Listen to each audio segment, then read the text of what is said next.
12 News Now on WPRI.com. I'm Tim White alongside my Target 12 colleague Eli Sherman. Eli, an update on a case you've been following involving a Judge Douglas Darnborough in New Bedford. Yeah, so the pretty significant development today, a judge ordered that the Bristol County District Attorney has to turn over investigatory records related to some anonymous allegations that the judge was having an undisclosed affair with a prosecutor at the same time that he was presiding over cases that she was trying before him. A really significant move where now a private attorney, James McKenna, will be able to have a look into what the district attorney's office has looked into regarding the allegations. And let's be clear, the defense attorney, James McKenna, is doing this on behalf of a client who was, I assume, convicted in a case that was before Judge Darnborough and prosecuted by this prosecutor. Exactly. So this case is already closed.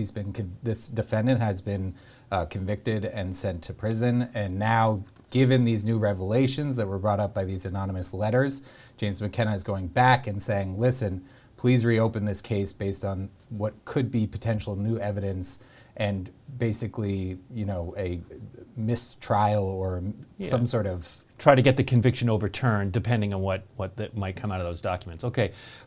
We should note that the position Judge Darnborough held, because he has since stepped down, was a pretty coveted one. Absolutely. First justices, as they're known, are the top judge job in district courts in Massachusetts.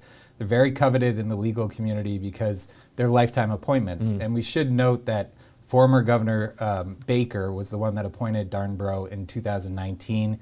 He's only been on the job for a few years. He's 56 years old. It was very surprising when he decided to resign.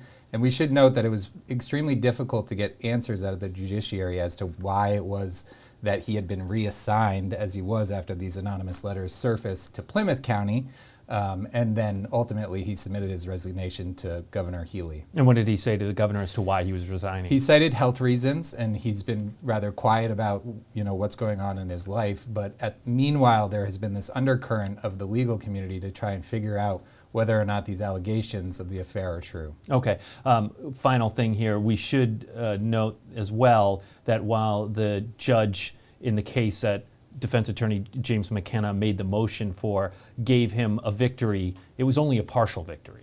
Yeah, he was asking for two things. He was asking for investigatory records from the Bristol County District Attorney's Office. He was also asking for any type of investigatory records that might exist with third parties. So that could be the mass trial courts, which oversees the judiciary in Massachusetts, or any other body that may have investigated these allegations. Judge Frank said, okay, you can have the Bristol County DA's records, you cannot have those third parties. And when does the DA's office have to provide those records? End of this month. All right. Target 12 investigator Eli Sherman, thanks so much. We have more details in the article below this video.